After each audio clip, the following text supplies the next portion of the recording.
All right, welcome to another edition of ESPN FC Live with myself, Alexis Nunes, alongside the Stevie Nicol. Stevie, can you do it on a wet, pouring down rain night in Mm. Yorkshire? Well, that's exactly what the Gunners did. Ellen Road is no easy place to go to come away with all 3 points, but Arsenal did it and flexed their muscles big time, Stevie. We saw the strength from the bench come on from Mikel Arteta as Arsenal beat Leeds 4-0.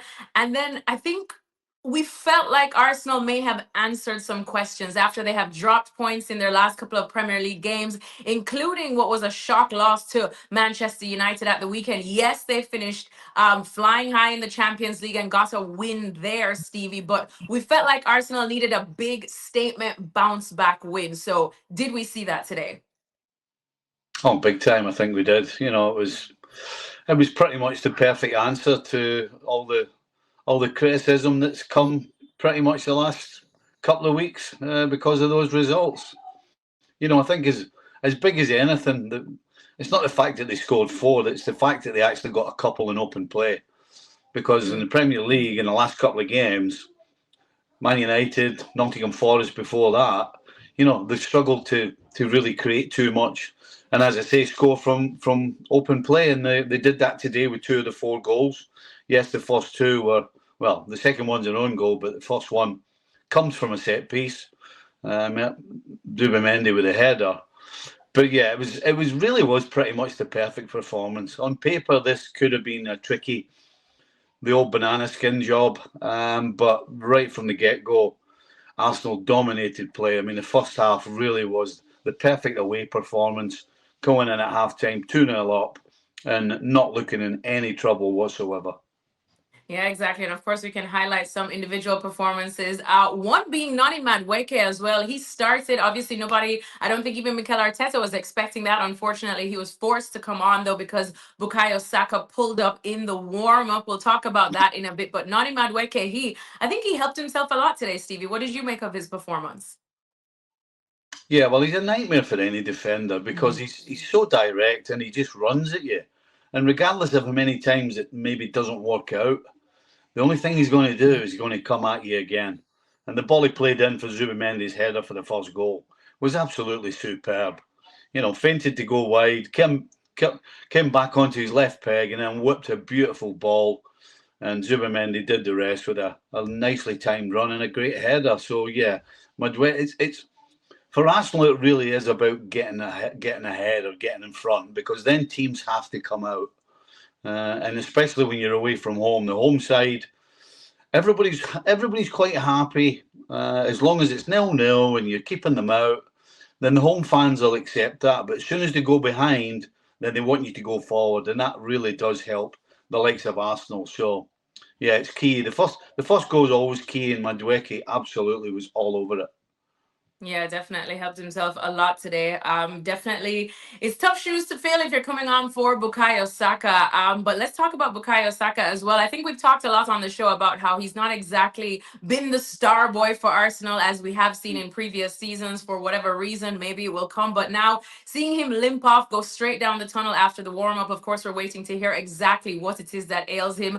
But Stevie, how worried would Mikel Arteta be, or after what we saw today and saw from Nani Madueke as well? Is it just kind of like Arsenal would be okay without him? Well, yeah, it's hard to argue that they've done without him today away at Leeds United, which is not easy. Um, and they've won 4-0. So you certainly can't turn around and say, oh, they definitely missed Bukayo Saka. All the good things that we've been talking about Madueke. So if you're Arteta, you're disappointed that you're not going to have him available for selection. But at the same time, when you can bring a Madueke in, then it really softens the blow quite a bit. Yeah, exactly. So I think today one of the biggest takeaways as well, Stevie, is it just once again that strength that we talk about on the show off of the bench that Arsenal have built. Quite possibly the perfect squad right now, or the best deep squad as well. That really nothing else should trouble them going forward. Yeah, I mean, whichever way you want to try and play against them, they can handle it and push you back. At 2-0 down at half time, Leeds bring on Okafor to play up front with Calvert-Lewin, and that, two big bodies, two guys that are very direct and very powerful and strong. But you wouldn't have known it in the second half. Yes, there was a little 10-minute spell where Leeds had some pressure, but they never got anywhere with it. Calvert-Lewin and Okafor never really get any service. And David Raya's probably had one of the easiest afternoons he's had in a long time. So, yeah, if you want to try and play Arsenal at football, they can outplay you. And as we saw in the second half, when Okafor came on to partner Calvert-Lewin, you want to try and fight them, then they can outfight you as well. So, yeah, it really was a perfect afternoon for Arsenal. Perfect afternoon indeed. Gabriel Jesus came off the bench. He scored a goal, but Victor Gyökeres scored another goal for Arsenal, Stevie. And an Arsenal game cannot come by without us putting that magnifying glass on Gyökeres, just because we want to see exactly how he grows into what Mikel Arteta is trying to do. What did you make of his performance today, and how helpful, I suppose, mentally is that goal for him? It's a really simple, straightforward answer. The reason they bought Gyökeres was to score the goal that he scored today. I mean, that's it. A ball whipped in the box, gets across the front of his defender. Defender's pulling him, grabbing him. He's falling over, but he gets his toe on it, puts it past the goalkeeper. Job done. I mean, that's why he was bought. He was bought to get on the end of things like that. And so today, you can't ask any questions about his performance. He did his usual selfish running, but more importantly, not only did he get a goal, but the type of goal that Arteta wanted and needed a guy playing centre forward who would get that sort of goal. So, yeah, always round. Arteta's happy. But obviously, the happiest one will be Gyökeres. Yeah, 100%. Well, believe it or not, it's something that we haven't exactly said in a while for Arsenal, but a straightforward win for the Gunners. I think a lot of people would have expected that, Stevie, but just thoughts on Leeds United and their approach today. We knew it was always going to be an uphill battle for them going against the league leaders, and especially with the depth that Arsenal do have. But we know that Ellen Road and the 12th man there can be a great leveler against any team. But what did you make of Leeds' approach today and how they did? Well, to be honest, I don't really think you can criticise them. If you're a Leeds fan and you've gone there and you're standing in the pouring rain, then you're probably wanting a little bit more excitement in and around the opposition's penalty box. But the fact of the matter is they were playing against a side who totally dominated them because of the way they were set up, because of the tactics, because of the ability. They were playing against the best team in the league, no question. And so if you really look at it rationally and look at the big picture, it was always going to be, we talk about it was going to be tough for Arsenal going to Leeds. Well, listen, it was always going to be tough for Leeds with Arsenal coming to their place to try and push them back or outplay them or, whatever which way they could do to try and undo Arsenal. Every way they tried, they couldn't do it. And they couldn't do it, not because they weren't putting the effort in or they weren't, the tactics were wrong. I don't believe the tactics were wrong. They just were outplayed, outfought, outthought, outmuscled by the best team in the league. And so sometimes you just got to lick your wounds and get ready for the next one. And that's exactly what Leeds will do.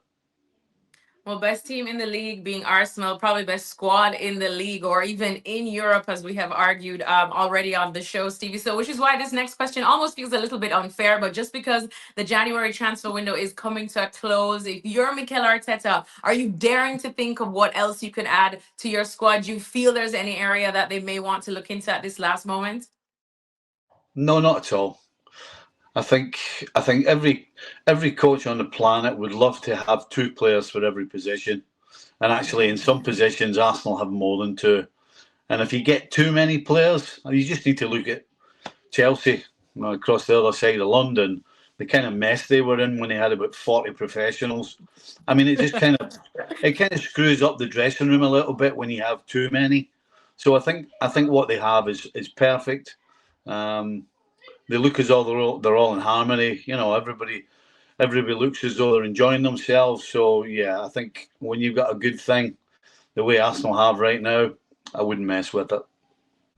Exactly. If it ain't broke, don't fix it. So Arsenal now 7 points clear at the top of the table, putting pressure on to the rest of the pack that could be chasing them down. Manchester City and Aston Villa, who are level on points. City with a big one in 24 hours, Stevie, against Spurs. Now, a big one on paper, I would say, but like I said, a little bit of added pressure on them right now, even though we like to say it's easier to chase than it is to lead. What do you make? What do you feel? How do you feel Pep Guardiola is going to read this message that Arsenal's sending with this big win? And what do you see happening in that game between City and Spurs?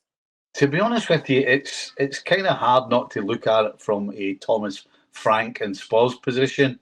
You True. know, the truth is, Tottenham at home have been horrendous, and if I'm Pep Guardiola, well, I'm pretty sure Pep Guardiola has organised his team, has got the team that's going to start in his head and how they're going to go about it.